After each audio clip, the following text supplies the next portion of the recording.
Et enfin, pour terminer le tour des shadows, je passe la parole à Madame Troszczynski pour le groupe ENF. Merci beaucoup.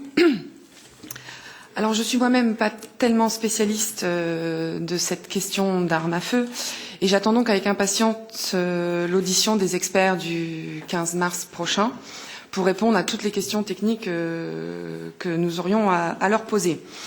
Votre document de travail, Madame la rapporteure, est une bonne base, notamment en ce qui concerne le renforcement des normes en matière de neutralisation des armes, pour le marquage de ces armes, les visites médicales, etc. Tous mes collègues en ont parlé jusqu'à maintenant.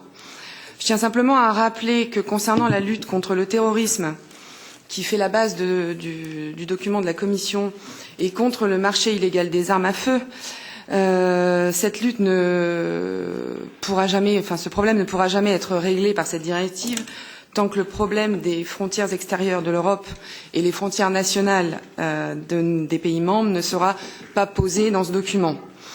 Nous déplorons que cette proposition soit présentée sans analyse d'impact quant à ses conséquences négatives sur le commerce des armes à feu notamment, les emplois, la perte des valeurs des collections et de tous les métiers qui s'y rapportent.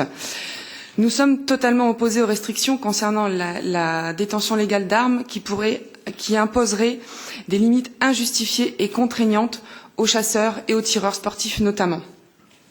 La Commission n'a produit aucune preuve pour justifier que ces restrictions soient appropriées au regard de l'objectif visé, à savoir lutter contre le trafic illicite et empêcher de futures attaques terroristes. Nous récusons